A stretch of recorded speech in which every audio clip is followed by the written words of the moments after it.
halaman na pwede kong ilagay dito sa loob ng ating aquarium na nandito sa loob ng bahay mga megs. Hello everyone! Welcome back again to my YouTube channel, and it's me again, Mutya Balilingang Blandita from Davao City. And yes, for today's vlog and for today's video mga megs is gusto ko po ipakita sa inyo yung mga plants na nasa loob po ng ating aquarium. So when we say nasa loob talaga ng aquarium mga megs, talagang yung isang buong halaman is nakalubog po siya sa loob ng aquarium. Ito po yung mga halaman na pwede po sa loob ng aquarium, which is talagang sa aquarium or sa tubig po siya nabubuhay. Itong mga halaman na ito mga megs is hindi po siya kagaya ng mga pothos. So ito siya is pwede siya sa outdoor, pwede din siya dito sa indoor, sa loob ng aquarium, pero kailangan siya talaga is may tubig.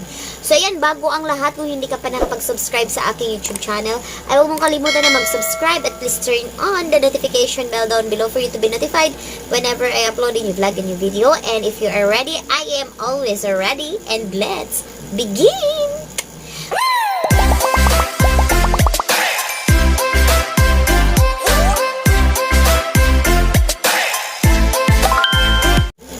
Last vlog is nakita nyo itong aquarium ko. Medyo konti pa yung halaman. And before I start, I just wanna say shout out to Pasaya ni Agua. Ayan, hello po sir. Maraming salamat po sa iyong mga plants na bumibili kasi si partner ng mga halaman doon kay Pasaya ni Agua. Ayan, if you're interested guys with mga plants na pang aquarium, and also meron din siyang mga fish and also mga shrimps. Ayan, sa kanya po kami nakabili ng mga shrimps. Feel free to message this Facebook account or Facebook page. Ayan, please visit the Pasaya ni Agua page. Ayan po siya. Maraming salamat po sir sa binigay niyo po na halaman. And later mga megsis, ipapakita ko sa inyo kung ano yung mga halaman na binigay po sa atin ni Sir Pasaya ni Agua. So ayan, hindi ko na lang po sasabihin yung location niya kasi I think magmamigrate na si Sir Pasaya ni Agua sa US. Char. Ayan. So ayan, message niyo na lang po yung page ni Sir Pasaya ni Agua if you are interested to buy mga plants na mga pang aquarium po siya talaga mga megs. So ayan, naiiba po ang ating halaman na ipipresent or i-feature today sa ating channel. It's because hindi po sila kagaya ng mga halaman natin na palaging binibili, just like the philodendron, other pothos and gonium. Hindi po sila ganun hindi po sila same nun. Merong ibang mga halaman na alam ko yung name, but yung iba is hindi ko na alam or hindi ko pa na-search and hindi ko pa rin natanong si sir. Ayan, hopefully tama itong maibigay ko na ID sa inyo. And if you are, kung alam niyo po yung pangalan ng mga halaman na itong mga megs, feel free to comment down below. So itong ipapakita ko sa inyo is mga halaman lang po na nakaya ng aking research and also nakaya ng ating Google sa paghahanap. Pero ayan, to cut that story out short, and let's begin now with our kasi i-design ko din yung aquarium ko today mga megs. Ipapakita ko sa inyo kung paano ko siya i-design. Ayan, meron akong driftwood. Ayan, yung driftwood na ito. So, ito na siya. And, ayan mga megs. So, ito yung mga halaman na pwede kong ilagay dito sa loob ng ating aquarium na nandito sa loob ng bahay mga megs. Indoor po yung aquarium ko mga megs ha. Meron din akong aquarium doon sa outdoor, pero hindi ko sila gaanong dinidesign kasi lahat ng mga dinisign ko is talagang sinira nila. Kaya ayoko na sa mga ganun. Kaya sayang yung halaman kapag nasisira lang ng isda. Kasi may mga ibang isda talaga na nagwawala din. So ayan, ito yung driftwood ko mga megs. Ayan, ito yung driftwoods. And this is from Kuya Simon. Ayan, galing to kay sa papa ni Kuya Simon. Ayan siya mga megs, oh. Matagal na to sa amin mga megs. Ayan, I think nagwa 1 year na ata ito sa amin. Pero hindi siya masyadong nagamit itong driftwoods na ito. Nang dahil nga is, ayan nga nilumot-lumot na nga siya. ewan ko ba, inano ko na yan mga megs, brinash ko na yan, pero hindi pa rin siya natanggal yung lumot niya. Kasi nasa loob po siya ng ref tab, and talagang nilulumot na siya doon kasi hindi ko pa nga siya ginagamit. And tip lang po mga megs, kapag may mga driftwood po kayo, just like ng ganito, wag nyo po hayaan na matuyuan po siya ng tubig. Kasi mahihirapan po kayong, like yung ilang taon na hello, mommy. Hi. Yes, konting tips lang po talaga mga megs. Sa lahat ng may mga driftwoods na ganito, wag nyo po hayaang matuyo. Kasi, like yung mga ilang taon na hindi po siya nakababad sa tubig, aabutan po kayo mga megs ng ilang linggo kakababad nito para mapunta po siya sa ilalim. Unload sa ilalim. Ano po Tagalog nun? Ayun na mga megs, hindi ko talaga alam lahat ng mga salita kung paano siya i-translate. Talagang naglalaro sa isip ko kung paano. Pero, ayun na nga, sana is maintindihan niyo po. Again, wag niyo pong hayaan na matuyuan po ang inyong mga driftwoods. Ito talaga is, ang bigat niya. Siguro nasa 2 kilos etong si driftwood natin. And yes, atin po siyang i-decorate doon sa ating loob ng aquarium. Magsisimula na tayo dito sa ating mga halaman. Ayan, meron din ako mga stone dito mga megs. Yung mga bato-bato na yan, yan yung galing talaga sa dagat, fresh from the sea, kung sabihin nga nila. Char, isda lang, ganun. Ayan, magsisimula tayo dito sa ating halaman. Ayan, unang halaman na ito. Ayan, ayan siya mga megs. O, na-feature ko na to on our past vlog. Medyo siya, blurred siya, no? Ayan siya. Yan, si Heptis lorenzana, etong halaman na ito. Ayan siya mga megs. Hindi ko alam kung bakit hindi siya nagfo-focus. Nakakainis tong halaman na to. Pag ilagay naman siya, nagfo-focus naman siya dyan eh. Ayan siya mga megs. O, ganyan yung kaniyang dahon. Si Heptis lorenzana. And yung back niya talaga, kapag nagtanda or tumanda na yung dahon niya, is magkukulay maroon or violet. Maroon or violet ba yung kulay na yan? So, ayan siya mga megs. O, ayan yung kaniyang pinaka dahon, kung tawagin. Para lang siyang mga herbs doon sa labas, di ba? Ayan, yun, nag-focus din sa wakas. Ayan, again, yan si Heptis lorenzana. Ito yung mga halaman na pwedeng-pwede po sa loob ng aquarium. About sa pricing nito mga megs, is mag-message na lang po kayo doon sa page ni Sir Pasaya ni Agua kasi siya po yung nakakaalam ng mga prices nun. Kasi si partner is hindi ko na dinistorbo kasi may ginagawa. Kaya, ayan, direct to message na lang po kayo kung if you want to order po sa mga gantong halaman. So, ayan, next po is si Hygrophila angustifolia. Ang hirap niya bigkasin. Ayan. Ito si Hygrophila angustifolia, also known as paano ba siya basahin? Corymbosa or Medusa. Ayan. Also known as Corymbosa or Medusa po. Yun po yung nabasa ko. Ayan, correct me if I'm wrong na lang talaga kung mali yung pinagsasabi ko dito. Again, ito po ay family of Hygrophila angustifolia or also known as Corymbosa and also as a Medusa plant. So, ayan po siya. Ganyan po ko yung parang yung mga sagbot sa kilid-kilid. Paano ba siya? Yung mga damo lang po sa tabi-tabi mga mix, parang ganun lang siya. Pero iba po siya mga mix. Talagang for aquarium setup. Yun nga, aquarium setup. Yun. So again, this is the Corymbosa, also known as Medusa, Hygrophila angustifolia family. Ayan. So, next po sa ating list is, ito po si parrot feeders. Ayan, si parrot feeders mga megs is hindi ko na lang kinuha dyan kasi papangit kasi siya mga megs kapag nasa labas po siya ng tubig. Ayan, may papakita ako sa inyong sample dyan mamaya na nasa labas siya ng tubig. Ayan siya mga megs, si parrot feeders. Ang ganda niya kapag nasa loob siya ng aquarium, di ba? Para siyang yung pine tree na nasa labas.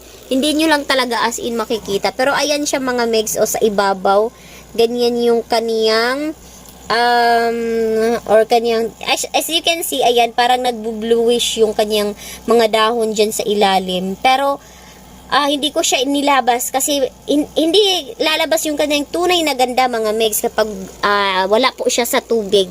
Talagang for aquarium setup lang po talaga itong halaman na ito. Kasi kapag nasa labas po siya ng tubig, ay papangit po siya. As is, si Echinodoros cordifolios. Ayan, ito po si Echinodoros cordifolios. Yan, ito, as you can see, lagyan muna natin ng light. Ayan. As you can see, ganyan po siya and may kamukha siya. Ito siya, mga megs, is si Amazon sword. Ito pala siya is si Amazon sword. Pero family po siya ng Echinodoros cordifolios or si Echinodoros. Ayan, correct me if I'm wrong na lang talaga, mga megs, kasi so ayan, this one also is a Amazon sword para mabilis po siyang mabigkas. Amazon sword po yung kaniyang tawag sa halaman po na ito. Pansin ko lang sa halaman na ito, kapag nasa labas po siya ng tubig, ang bilis mag-dry nung kaniyang dahon. Or ang bilis po, kanina kasi habang nasa loob siya ng aquarium, fresh na fresh siya. Pero ngayon na nilabas ko talaga, ilang minuto pa lang yun, talagang nagda-dry na agad yung kanyang mga dahon. Talagang for water lang po talaga itong mga halaman na ito, mga megs.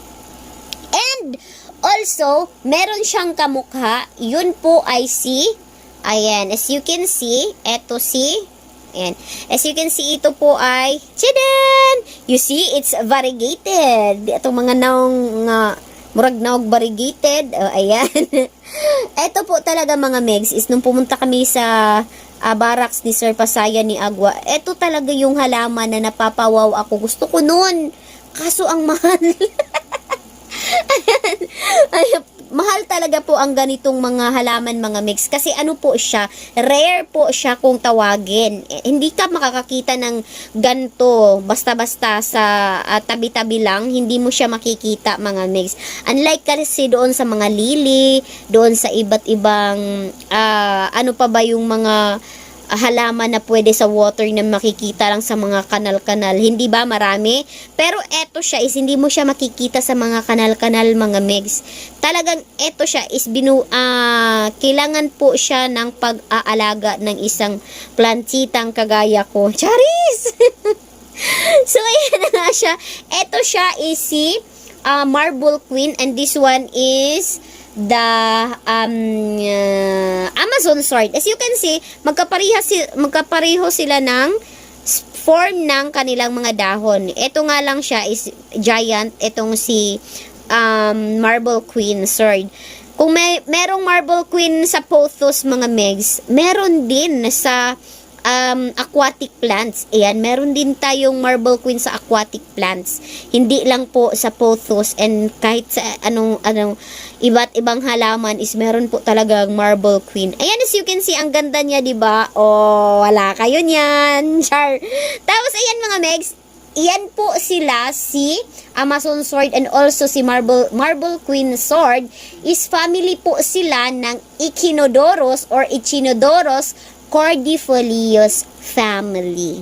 Ayan. So, kung naano po kayo, curious po kayo dito sa mga pinagsasabi ko, try nyo na lang po i-search sa Google, and also try nyo po search din also sa mga YouTube. I'm sure hindi lang ako yung nagko-content ng ganto, 'di ba? So, ayan, para maiba naman, aside from mga plants natin na inalagaan, gusto ko din kasi talaga mag-alaga ng mga mga aquatic plants. Gusto ko silang ma-experience kung paano sila alagaan. Ayan. So, again, this one is the Marble Queen, and ayan si Amazon sword. So, ayan, next.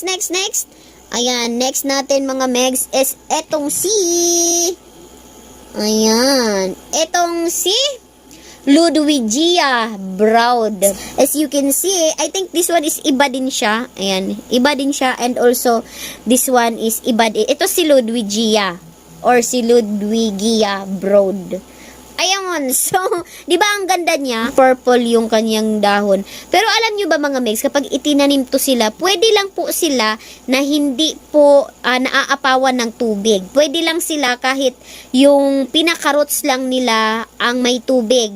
Okay lang po iyon sa kanila. Pero pwede din siya, ilublob mo talaga sa tubig, buhay na buhay sila kasi yun yung gustong-gusto nila sa kanilang stem na lubog sa tubig. Pero okay lang naman kung hindi as in malubog sa tubig. Ayan, ito yung sinasabi ko sa inyo na isa sa mga example kapag wala sila sa tubig. Ito si Chinese kabomba. I thought it's a Chinese kamboba. Pero hindi pala. It's a Chinese kabomba pala siya. So, ayan siya mga megs. Makikita mo, di ba parang wala siyang buhay kapag nasa labas siya ng tubig. Pangit siya, di ba kapag nasa labas na siya ng tubig. Pero ito sana is ibibenta sana to ni partner sa shop niya. Pero dinala ko talaga dito. So, ayan siya mga megs. Ang ganda lang niya kasi para katulad, halos magkatulad sila nung parrot feeders, halos magkatulad sila nun. Pero si parrot feeders kasi mga megs, parang may something sa kanyang mga dahon na nag-bluish. Ayan, bluish yung kanyang mga dahon. Ito si Chinese kamboba. Kapag nilagay mo to, mamaya ipapakita ko sa inyo mga megs, kapag nasa aquarium na siya, talagang para siyang bomba na sumabog-sabog doon sa ilalim. Ganyan yung effect niya. Kaya, much better na nasa ilalim talaga siya or nasa ilalim talaga siya ng tubig. Etong dalawang ito mga megs, ito is hindi ko alam kung ano yung mga IDs nito. And as you can see, meron na silang mga roots. Ayan, meron. Ang ganda ng kanilang mga rootings. Etong dalawang to is hindi ko alam yung IDs nila. Pero, ayan, try ko ulit mag-research. Kasi wala akong nakita mga megs eh. Research ako ng research, wala akong nakita. And also, I have here a moss. Ayan. Itong moss na ito is hindi ko lang alam kung anong pangalan niya. Pero ayan siya sa malapitan. Ayan siya sa malapitan mga megs, Ganyan yung kaniyang, ang ganda niya, no? Ang ganda ng kulay ng moss na ito. Nasa loob po siya ng aquarium din nilalagay. Kasi kapag itong moss na ito, hindi siya katulad nung ibang moss yung mga moss na nasa ilalim ng mga fern, hindi po siya katulad nun na nabubuhay kapag ganun. Ito po siya, sa ilalim po talaga siya ng tubig. Nabubuhay. Ito si moss na ito. So, ayun na nga mga megs, samahan nyo po ako magsiset up po tayo natin dito. Ayan, para hindi na tayo masyadong mahirapan kakaisip kung anong itatawag natin sa kanya. Ayan, samahan nyo po ako and tara, let's do this! Yan yung before sa ating aquarium mga megs. Ayan siya. As you can see, hindi naman siya gaano kadaming isda. And also, we have ipasayan there mga megs. Ayan, hindi nyo lang masyado makita mga megs kasi ang liit pa nung ibang mga pasayan ko. And kapag ganito kasi, nagtatago po yan sila sa mga bato, dyan sa baba. Nagsisiksikan po sila dyan kasi ayaw po nila na swim dyan, tapos makisali sila sa mga lumalangoy na isda. Hindi po sila ganun mga megs. And eto nga palang natin is merong adjust etong light natin, ganyan siya mga megs. We have that red one and also that ganyan na kulay and ganyan na kulay. Parang tatlong kulay po siya yung ating lights. Ayan yung pasayan. Hindi nyo nakita. Alam nyo mga megs, kapag nilalagyan yan ang aquarium, kapag nilalagyan ng methylene blue, is mas maglalight yung tubig niya or pag tiningnan natin parang ang linaw niya. Pero ito kasing aquarium na ito is may shrimp. Yung shrimp daw is bawal po daw sa mga ganun sa methylene blue kasi parang nasasaktan po sila. Parang mahapdi po yung methylene blue sa kanilang skin. Kasi yung mga shrimp mga megs is nagbabalat po sila. dito sa loob ng aquarium. Hindi nga tayo makakita ngayon ng balat nila kasi medyo nagsisitago din yung mga shrimp natin. Ewan ko, nakakatunog ata sila kasi kanina nadistorbo ko na sila mga megs. Kinuha ko yung mga bato-bato dyan at yung mga ibang halaman ko. So ayan, ang dami ko ng daldal, hindi pa tayo nakapagsimula. So let's do this. Lock ko sa kanya is ito yung kanilang oxygen. Need nila, although itong si Danyo mga megs is hindi naman talaga nila kailangan ng oxygen, pero since meron nga tayong shrimp dyan, so kailangan nila ng oxygen. Yung shrimps natin mga megs, need nila po ng oxygen. Ayan, kukunin ko muna itong si malaking bato na ito. Ayan. Ayan siya mga megs, oh. Nakikita nyo yan. Ito yung ating parrot feeders. Talagang mas maganda siya kapag nasa tubig. Nawawala yung beauty niya kapag nasa labas. Ayun, lagay muna natin sila dito. And gusto kong unahing ilagay yung ating driftwoods. Ayan. Shout out again to Kuya Simon. Maraming salamat. And also kay Sir Mark Lim family dyan sa may Julieville. Shout out ulit sa inyo. Ito po yung driftwoods na binigay nyo. Ayan. So, lalagay natin sila dito. Actually, this is my first time na hindi naman siya first time kasi ginagawa ko naman talaga ito sa mga, kapag may aquarium ako mga megs, ginaganahan ako decorate ba tawag doon? Mag-design sa aquarium. Kapag ginaganahan ako mga megs, talagang ginagawa ko or inaano ko sila kahit pampabawas ng stress, parang ganun.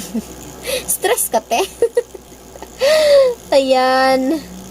Tapos eto siguro si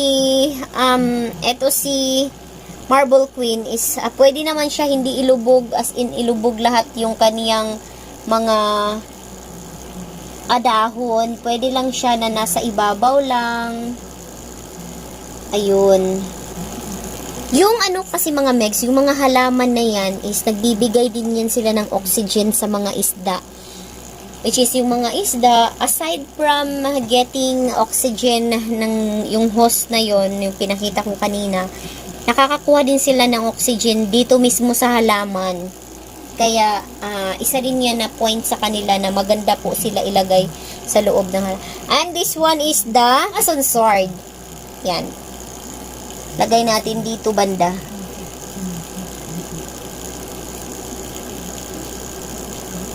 Kapag hindi naman ako nagaganahan sa